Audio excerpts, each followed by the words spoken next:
నమస్కారం అమరావతి న్యూస్ కి స్వాగతం. ఈనాటి వార్తా విశేషాలు. ప్రతి సంక్షేపంలో అవకాశాలు ఉంటాయని, సంక్షేపంలో అవకాశాలు సృష్టించుకోవటమే నాయకత్వమని, ప్రజా చైతన్యమే ప్రజాస్వామ్యానికి శ్రీరామ రక్ష అని ముఖ్యమంత్రి చంద్రబాబు నాయుడు వ్యాఖ్యానించారు.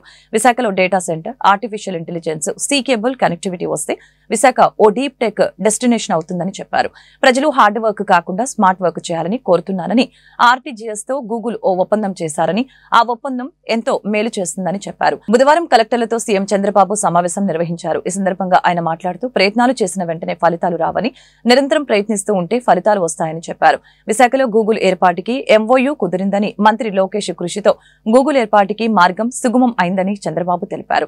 గూగుల్ ఎంఓయూతో విశాఖలో అధిక అభివృద్ధి జరుగుతుందని సీఎం చంద్రబాబు ఆశాభావం వ్యక్తం చేశారు. అయితే ఇక్కడ నేను ఇటీవల కాలంలో మాట్లాడుతున్న స్పీడ్ ఆఫ్ డూయింగ్ బిజినెస్ అని, స్పీడ్ ఆఫ్ డూయింగ్ బిజినెస్ గవర్నమెంట్లో స్పీడ్ ఆఫ్ డూయింగ్ బిజినెస్ లేకపోతే వ్యాపారాల్లో స్పీడ్ ఆఫ్ డూయింగ్ బిజినెస్ రాదు. మీరు కూడా వేగాన్ని పెంచాలి, స్పీడ్ పెరగాల్సిన అవసరం ఉంది. డెసిషన్ మేకింగ్ కూడా వన్స్ పాలసీ నిర్ణయించామంటే, మేము రాష్ట్రంలో అనేక రాష్ట్రాలుంటే ఆ రాష్ట్రాలతో కంపేర్ చేసుకుని మన రాష్ట్రానికి పెట్టుబడులు ఏ విధంగా రావాలో పోటీ పడుతున్నాం. ఒక ఇన్వెస్ట్మెంట్ వచ్చింది, వాళ్ళు నెట్వర్క్ చేస్తున్నాం. ఈరోజు అమెరికాకు పోయి గూగుల్ ఆఫీసులో కూర్చోవాల్సిన అవసరం లేదు మనకు. ఎందుకు వెళ్తున్నాం? వాళ్ళని అట్రాక్ట్ చేయడానికి. ఈ ఊరు కాకపోతే పెట్టుబడిదారులకి ఇంకొక ఊరు అవుతుంది. కానీ అలాంటప్పుడు మనం కూడా ప్రోయాక్టివ్గా ఉంటే వస్తారనే ఉద్దేశంతో ఇవన్నీ చేస్తున్నాం. ఇక్కడ మీరు కూడా నేను మిమ్మల్ని ఒకటే కోరుతున్నా, మీరు కూడా అలాంటి కలెక్టర్స్ అంతా మీరు పోటీ పడాలి. క్లియర్ కట్గా ఎస్టాబ్లిష్ చేస్తున్నాం. ఏ కలెక్టర్ పర్ఫార్మెన్స్ మీ నాయకత్వంలో మీ జిల్లాలో ఏం జరిగిందో చాలా స్పష్టంగా ఎస్టాబ్లిష్ చేస్తున్నాం. It is opportunity for you, it is a challenge for you to prove. ఈ విషయం మీరు గుర్తుపెట్టుకోవాల్సిందిగా మిమ్మల్ని అందరినీ మరొకసారి కోరుతున్నాం. అయితే మీరు మేము అందరం సమీక్ష చేసుకోవడానికి ఈ మీటింగ్ పెట్టుకున్నాం. నేను ఇంత మునిపే చెప్పాను, ముఖ్యమంత్రిగా 4వసారి నేను. కానీ మొట్టమొదటిసారి ఈరోజు నేను ఈ ఇబ్బందులని చూస్తున్నా. మామూలు ఇబ్బందులు కాదు, ఊహించని ఇబ్బందులు ఈరోజు రాష్ట్రంలో చూసే పరిస్థితికి వచ్చాం. ఇప్పుడే ఫైనాన్స్ మినిస్టర్ చెప్తున్నాడు, 10 లక్షల కోట్ల రూపాయలు బకాయిలు, 1 లక్ష కోట్ల రూపాయలు దగ్గర ఇంకా బిల్స్ పే చేయాలి. ఇంకొక పక్కన ఆదాయం కూడా తగ్గిపోయే పరిస్థితి.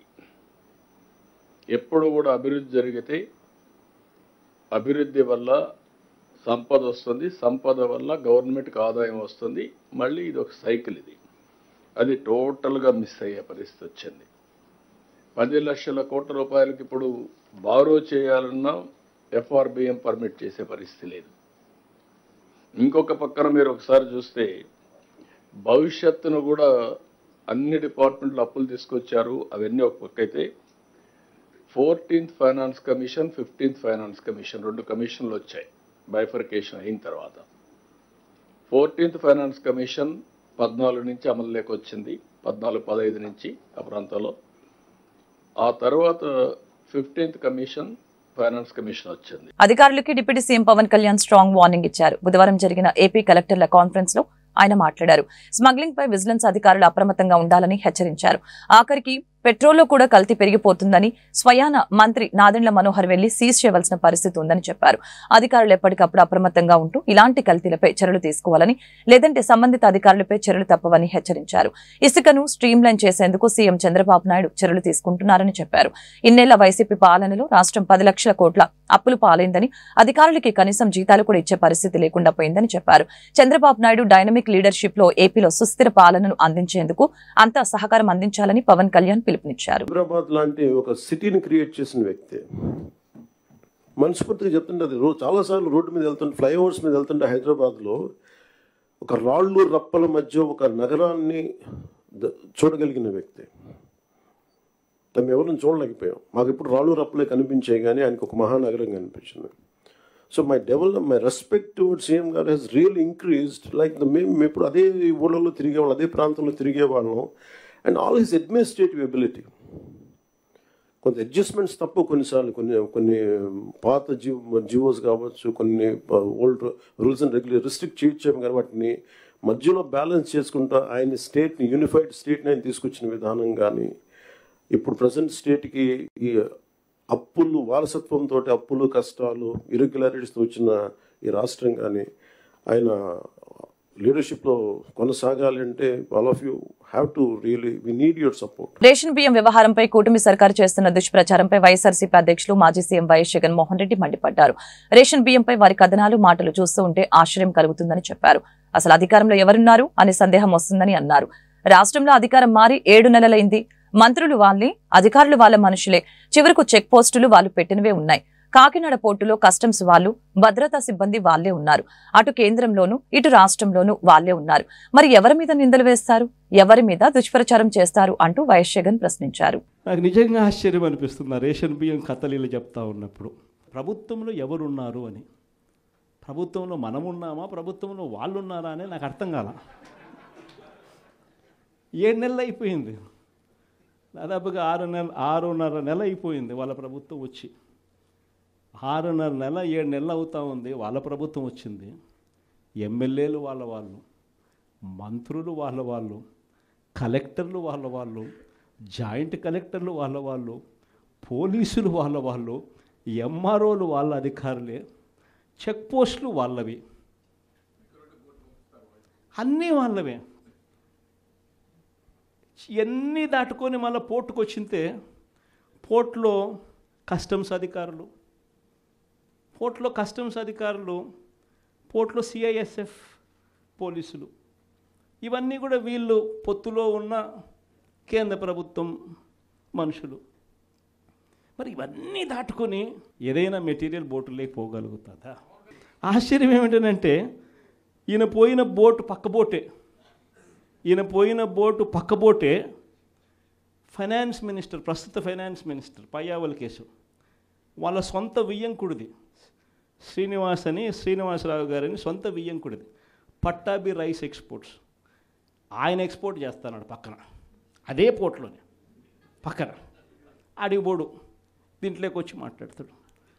నాకు ఆశ్చర్యం అనిపించింది, అసలు ఏందిరా నాయన ఇది, ఎవరు ప్రభుత్వంలో ఉన్నాము, ఎవడు చేస్తూ ఉన్నాడు అని చెప్పి. వైఎస్ఆర్సీపీలో మన కార్యకర్తలు మనోళ్ళందరూ వ్యవస్థీకృత నేరాలంట. అసలు వ్యవస్థీకృత నేరాలు చేస్తూ ఉండేది ఎవరు? చేస్తూ ఉండదు వాళ్ళు, చేసింది వాళ్ళు. మన మీద ఏళ్ళెత్తి చూపిస్తూ ఉండరు. నిజంగా ఇవన్నీ చూసినప్పుడే అసలు ఎందుకు జరుగుతూ ఉన్నాయి ఇవన్నీ అని చెప్పి చూస్తే, రైస్ ఎక్స్పోర్ట్స్లో ఆంధ్ర రాష్ట్రం, ధాన్యం ఎక్స్పోర్ట్, బియ్యం ఎక్స్పోర్ట్స్లో ఆంధ్ర రాష్ట్రం నెంబర్ 1గా ఇప్పుడు నుంచి కాదు, దశాబ్దాలుగా మనమే నెంబర్ 1. తెలంగాణ నుంచి బియ్యం మన దగ్గరికే వస్తుంది, ఆంధ్ర నుంచి రైతులు పండించిన బియ్యాన్ని ఇక్కడి నుంచి ఎక్స్పోర్ట్ చేస్తారు. అదే తప్పేం కాదు, ఎప్పటి నుంచో దశాబ్దాలుగా జరుగుతూ ఉంది. ఆంధ్రాలో రైట్ ఎక్స్పోర్ట్స్ నెంబర్ 1. అందులో ఈ పయ్యావుల కేశవ వాళ్ళ వియంకుడు, ఈ పట్టాభి రైట్ ఎక్స్పోర్ట్స్, ఈయన ఆంధ్రాలో నెంబర్ 1. ఇది నిజంగా ఇది కొత్త ఏం కాదు. ఎందుకనంటే ఇది ఎప్పటి నుంచో జరుగుతూ ఉండేది. బియ్యం అనే రైతులు పండిస్తా ఉన్నారు, రైతులు గిట్టుబాటు ధర రావాలి. రైతులు ఎటువంటి రాజకీయ ప్రమేయం లేకుండా వాట్సాప్ ద్వారా అవసరమైన సర్టిఫికెట్లను పొందవచ్చని మంత్రి లోకేష్ సూచించారు. ఈ ప్రక్రియలో ఏదైనా సమస్యలు ఎదురైతే క్షేత్రస్థాయి నుంచి కలెక్టర్లు ఫీడ్బ్యాక్ ఇవ్వాలని చెప్పారు. ప్రపంచంలో యుఏఈ దేశంలో తప్ప మరే దేశంలోనూ ఈ వాట్సాప్ గవర్నెన్స్ విధానం లేదని చెప్పారు. యుఏఈ తర్వాత ఈ సేవలు తీసుకువస్తుంది ఒక మన రాష్ట్రమేనని అన్నారు. AP.gov.in సైట్లో సమాచారం ఉంటుందని, గవర్నెన్స్ స్ట్రీమ్ లైన్ చేయాలన్నదే సీఎం చంద్రబాబు అభిప్రాయమని తెలియజేశారు. వాట్సాప్ ద్వారా 153 సేవలు అందించేందుకు ఏపీ ప్రభుత్వం సిద్ధంగా ఉందని తెలియజేస్తున్నామని చెప్పుకొచ్చారు. So departments cannot maintain their own numbers. From RTC, birth certificate, death certificate, reissuance of Board of Intermediate Marks, for example, or even school-related caste certificate. There's a lot of rent seeking, there's a lot of corruption, there's a lot of political interference. CM direction is to remove that. Second, ఇక్కడ ఉన్న collectors అందరూ కోరేది కూడా process reengineering is our priority as a government. పాత చట్టాలు ఇవన్నీ ఉన్నాయి, we want to take a look at everything. మీరు ఫీల్డ్లో ఉన్నారు కనుక మీరు ఫీడ్బ్యాక్ దినేష్ గారికి ఇస్తే, how do we improvise our entire process. Great example of it is APAAR ID. APAAR start చేసిన తర్వాత సమస్యలు ఏంటో తెలుసుకున్నాం. ఇది 80% సాధించిన తర్వాత సమస్యలు మొదలైనవి. నాకు తెలిసినట్టు మొత్తం పాజ్ చేసి we went back on it. Then came the question, who can reissue a birth certificate? What is the legal framework on reissuing a birth certificate? So మేము అంత డెప్త్కి వెళ్తున్నాం డిపార్ట్మెంట్లో. మీరు కూడా కలెక్టర్లు అందరూ డెప్త్కి వెళ్ళి ఈచ్ అండ్ ఎవ్రీ ప్రాసెస్ని మనం రీఇంజనీర్ చేసి దెన్ డిజిటైజ్ చేయాలి. ఈ మన ప్రభుత్వము ఆల్రెడీ బ్రోకెన్ ప్రాసెస్ని డిజిటైజ్ చేస్తాం కాదు, ఆ రీఇంజనీరింగ్ అనేది జరగాల్సిన అవసరం ఉంది. సో ఫీల్డ్లో మీరు ఉంటారు కనుక మీరు కూడా ఫీడ్బ్యాక్ ఇస్తారు. దానిపైన we want to completely innovate our government processes. Sir భారతదేశంలో ఏకైక దేశం సార్, ప్రపంచంలో ఏకైక దేశం చేసింది సార్ ఈ project end to end, that is UAE sir. Only one country sir, UAE, United Arab Emirates sir, only country end to end they have been able to do on single platform sir. So WhatsApp is the beginning, WhatsApp is the road. గౌరవ ముఖ్యమంత్రి గారి vision ఏంటంటే ప్రభుత్వ websites కూడా ఇంకేం ఉండవు. There'll be only single website called ap.gov.in and there will be a simple search bar. So government data మొత్తం will be searched, can be searched, access there. ఆ సెర్చ్ బార్లో కూడా వెళ్ళి సింపుల్గా నాకు పెన్షన్ రావట్లేదని కొడితే వర్క్ ఫ్లో, వాట్సాప్లో ఏదైతే వర్క్ ఫ్లో ఉందో ఆ work flow will start there. అట్లా మొత్తం గవర్నెన్స్ని మొత్తం స్ట్రీమ్లైన్ చేయాలి అనేది గౌరవ ముఖ్యమంత్రి గారు ఆదేశాలు. సో ఇదేదో it is not a dog and pony show project, it is not a vanity project, it is about true delivery of services to the end man. ఇది దయచేసి అందరు సీరియస్గా తీసుకోమని కోరుతున్నాను. ఎప్పటికీ బ్యాక్ అండ్ ఈ నెల 13వ తేదీన గుంటూరులో పొన్నూరు ఎమ్మెల్యే ధూళిపాల నరేంద్ర అభినందన సభ జరగనుంది. అభిమానుల ఆధ్వర్యంలో ఆత్మీయ సన్మానం ఏర్పాటు చేసినట్లు నిర్వాహకులు తెలిపారు. ఈ కార్యక్రమానికి సంబంధించిన వివరాలు టీడీపీ నేతలు దాసరి రాజా మాస్టర్, సుకువాసి శ్రీనివాసరావు మీడియాకు వెల్లడించారు. 30 ఏళ్ల రాజకీయ ప్రస్థానంలో ధూళిపాల నరేంద్ర మచ్చలేని నేతగా పేరు తెచ్చుకున్నారని పేర్కొన్నారు. రాజకీయాలలో ధూళిపాల సహచరులు ముఖ్యమంత్రి మంత్రులుగా మెరెన్నో ఉన్నత పదవులు పొందిన నేటికి పార్టీ నియామకాలకి కట్టుబడి సామాన్య ప్రజా సేవకుడిగా నడుస్తున్నారని అన్నారు. గుంటూరులో జరిగే అభినందన సభలో అందరూ పాల్గొని విజయవంతం చేయాలని సూచించారు. సోదరులు, పొన్నూరు నియోజకవర్గ శాసనసభ్యులు, సంగం డైరీ చైర్మన్, ఆంధ్రప్రదేశ్ రాష్ట్రంలో విభజనకు ముందు విభజన తర్వాత కానివ్వండి 7 పర్యాయాలు శాసనసభకు పోటీ చేసి ఒక్క పర్యాయం చాలా స్వల్ప ఓట్ల తేడాతో ఓడిపోయి, అంటే 6 సార్లు అసెంబ్లీకి రిప్రజెంట్ చేసినటువంటి ధూళిపాల నరేంద్ర కుమార్ గారు రాజకీయ జీవితాన్ని ప్రారంభించి 30 సంవత్సరాలు పూర్తి చేసుకుంటున్నటువంటి సందర్భంలో ఆయన మిత్రులు, ఆయన అభిమానులు, తెలుగుదేశం పార్టీ నాయకులు, కార్యకర్తలు అందరూ కలిసి స్వచ్ఛందంగా గుంటూరు నగరంలో శుభం కళ్యాణ మండపం ఎదురుగా నూతనంగా ఏర్పాటు చేయబోతున్నటువంటి ధూళిపాల వీరయ్య చౌదరి గారి ప్రాంగణంలో ఈ నెల 13వ తేదీన అంటే శుక్రవారం సాయంత్రం 4 గంటల నుండి ఆయనకి అభినందన కార్యక్రమాన్ని నిర్వహిస్తున్నటువంటి అంశాన్ని మీడియా ద్వారా జిల్లా ప్రజానీకానికి, యావత్ తెలుగుదేశం పార్టీ కుటుంబ సభ్యులకు తెలియజేసే దానిలో భాగంగా ఈ రోజున ఈ సన్నాహక కమిటీకి సంబంధించినటువంటి అంశంగా మీడియా ముందుకు తీసుకొస్తున్నటువంటి అంశం. మరి మీ అందరికీ కూడా తెలుసు, రాజకీయ జీవితాన్ని ప్రారంభించిన నాటి నుంచి నేటి వరకు అలుపెరగని పోరాటం చేస్తున్నటువంటి ధూళిపాల నరేంద్ర కుమార్ గారు 6 సార్లు శాసనసభకు ప్రాతినిధ్యం వహించడం అంటే అది చిన్న విషయం కాదనేది మీకు కూడా తెలుసు. మరి ముఖ్యంగా 2019 నుంచి 2024 వరకు ఈ రాష్ట్రంలో జగన్మోహన్ రెడ్డి గారి దుర్మార్గపు పరిపాలనలో ప్రజలు, పార్టీ యంత్రాంగం, ప్రతిపక్ష నాయకులు, కార్యకర్తలు ఎన్ని ఇబ్బందులకు గురైంది మీకు తెలిసిందే. మరి ఆ పరిస్థితుల్లో జగన్మోహన్ రెడ్డి ప్రభుత్వాన్ని ప్రశ్నించినందుకు గాను ఏ పొరపాటు చేయనప్పటికీ కూడా నరేంద్ర కుమార్ గారిని అక్రమంగా అరెస్ట్ చేసి ఆయన జైల్లో కొద్ది రోజులు రిమాండ్ ఖైదీగా ఉండాల్సినటువంటి పరిస్థితులను కూడా జగన్మోహన్ రెడ్డి కల్పించినప్పటికీ కూడా ఏ ఒక్కరోజు వెనకడుగేయకుండా ఆ ప్రాంతంలో జరుగుతున్నటువంటి అక్రమ మైనింగ్ గురించి కానివ్వండి, రాజకీయ ఒత్తిళ్లు వచ్చినప్పటికీ కూడా ఆయన ఎక్కడా కూడా లొంగకుండా ఈ రోజున ప్రజాక్షేమమే ధ్యేయంగా కార్యకర్తలు ఎవరైతే తనని నమ్ముకున్నారో అటువంటి కార్యకర్తల సంక్షేమం కోసం వారికి అండగా నిలవడం కోసం ఈ రోజున పార్టీకి ఆయన కట్టుబడి పనిచేస్తున్నటువంటి వ్యక్తి గుంటూరు జిల్లాలో శ్రీ జూలిపాటి నరేంద్ర కుమార్ గారు అని చెప్పవచ్చు. ఆయన రైతు పక్షపాతి, కార్యకర్తల పక్షపాతి.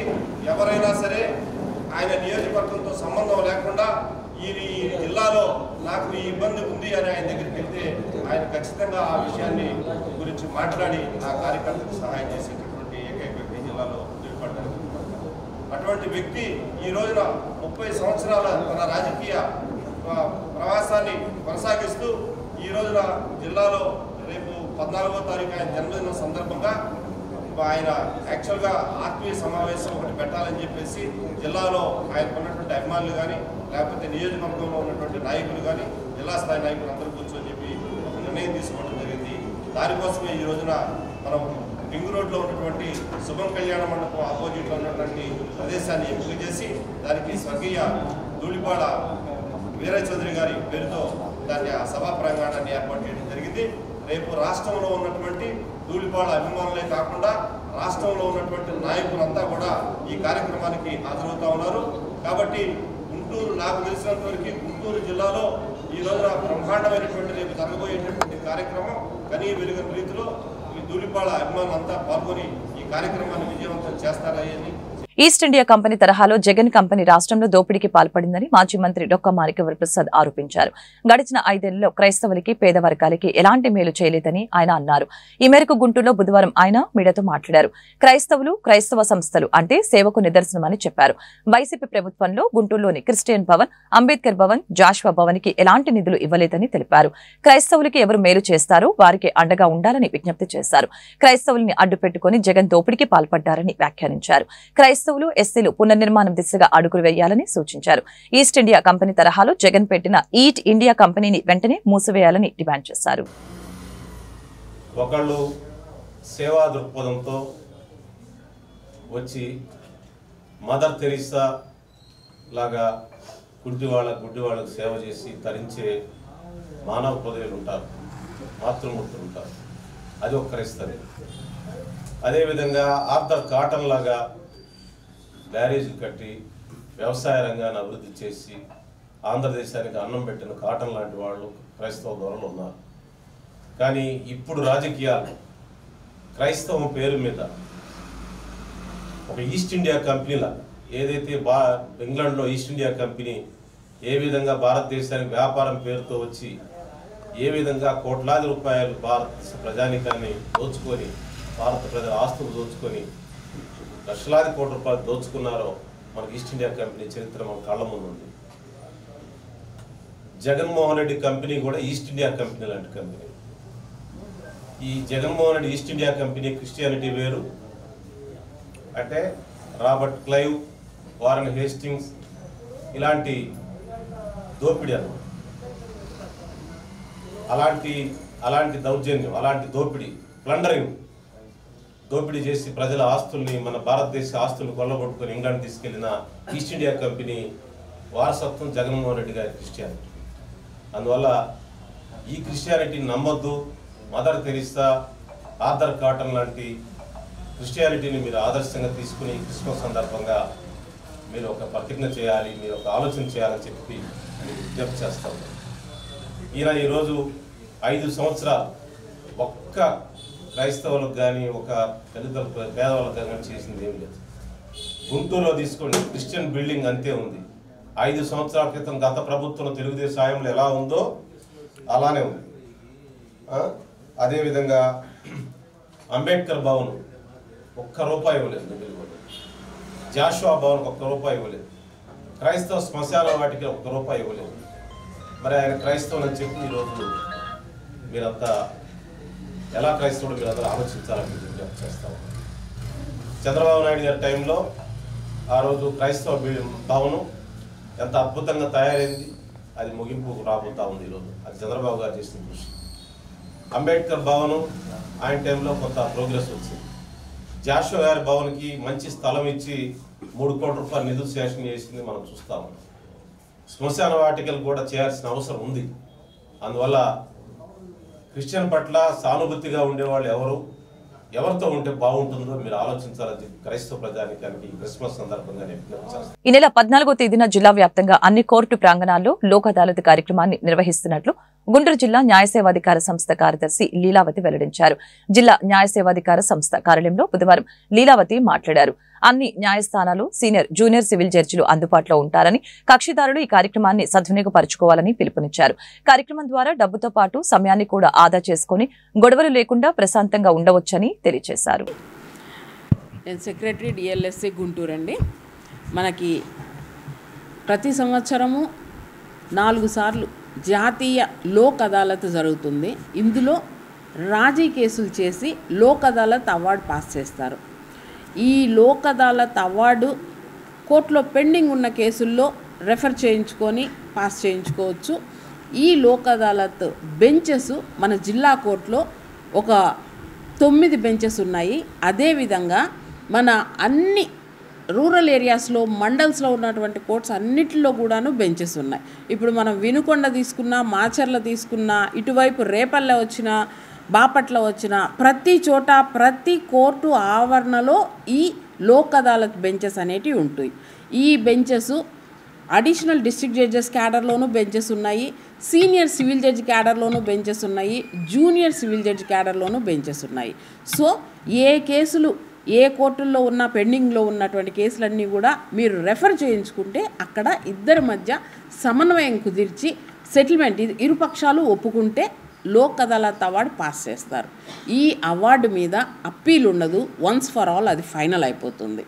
అదే మనము కోర్టులో ఇరుపక్షాలు వాదోపవాదాలు విన్న తర్వాత కోర్టు వారు జడ్జిమెంట్ ఇస్తే దాని మీద మొదటి అప్పీల్ అని, రెండో అప్పీల్ అని ఇలా మన సమయము మరియు డబ్బు కూడా వృధా అవుతుంది.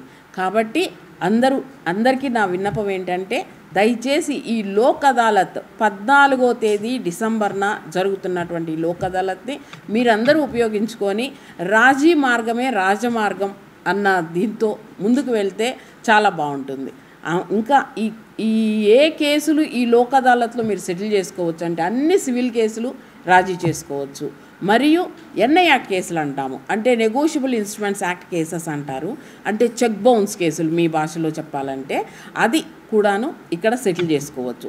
అలా క్రిమినల్ కేసు సెటిల్ అయిన తర్వాత కూడాను ఒకవేళ మీరు అనుకున్నట్టుగా కట్టవలసిన వారు ఆ డబ్బు కట్టలేకపోయినా మళ్ళీ ఎగ్జిక్యూషన్ పిటిషన్ వేసుకొని కూడా ఆ డబ్బుని మీరు ప్రాపర్టీ అటాచ్మెంట్ రూపంలో కూడా తెచ్చుకోవచ్చు. సో ఈ వెసులుబాటు కూడా ఉంటుంది.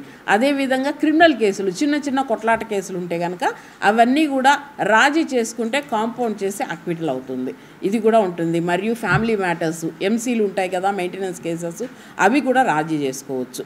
సో ఇక్కడ అన్ని రాజీ కాబడ్డ కేసులన్నీ కూడాను రాజీ చేసుకోవచ్చు. మీరు మీ సమయాన్ని, మీ డబ్బుని. ఏపీ వ్యాప్తంగా లిక్కర్ అమ్మకాలు జోరుగా సాగుతున్నాయి. ఎక్సైజ్ శాఖ డిసెంబర్ 9 నాటికి అంటే 55 రోజుల్లో జరిగిన మద్యం అమ్మకాల లెక్కలను విడుదల చేసింది. 55 రోజుల్లో 4,677 కోట్ల మేర మద్యం విక్రయాలు జరిగాయని, 61.63 లక్షల మద్యం కేసులు అమ్ముడయ్యాయని ఎక్సైజ్ శాఖ వెల్లడించింది. రాష్ట్రంలో నూతన మద్యం పాలసీ తీసుకువచ్చిన తర్వాత కేవలం 2 నెలల్లోపే ఎన్ని కోట్ల రూపాయలు మద్యాన్ని మందుబాబులు తాగేశారో తెలిస్తే ఆశ్చర్యం కలగక మానదు. గత వైసీపీ ప్రభుత్వ హయాంలో ప్రభుత్వ మద్యం షాపుల ద్వారా విక్రయాలు జరిగాయి. అయితే కూటమి ప్రభుత్వం అధికారంలోకి వచ్చిన తర్వాత ప్రభుత్వం మద్యం వ్యాపారానికి స్వస్తి పలికింది. గత విధానాన్ని తీసుకువచ్చింది. టెండర్లు పిలిచి లాటరీ పద్ధతి ద్వారా ప్రైవేటు వ్యక్తులకి మద్యం షాపులు కేటాయించడం జరిగింది. అక్టోబర్ 16వ తేదీ నుంచి రాష్ట్రంలో 3,300 దుకాణాల్లో మద్యం అమ్మకాలు జరుగుతున్నాయి. ఈ క్రమంలో ఎక్సైజ్ శాఖ డిసెంబర్ 9 నాటికి అంటే 55 రోజుల్లో జరిగిన మద్యం అమ్మకాల లెక్కల్ని విడుదల చేసింది. ఫిలిం ఛాంబర్ ముందు మీడియా ప్రతినిధులు ఆందోళన చేపట్టారు. మీడియాపై దాడి చేసిన మోహన్ బాబుపై కఠినంగా చర్యలు తీసుకోవాలని ఈ సందర్భంగా మీడియా ప్రతినిధులు డిమాండ్ చేశారు. మోహన్ బాబుపై హత్యాయత్నం కేసు నమోదు చేయాలని అన్నారు. మోహన్ బాబు కుటుంబాన్ని మా అసోసియేషన్ నుంచి తొలగించాలని ఈ సందర్భంగా డిమాండ్ చేశారు.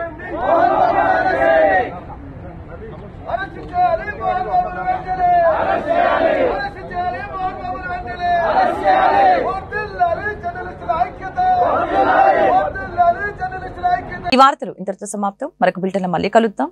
నమస్కారం.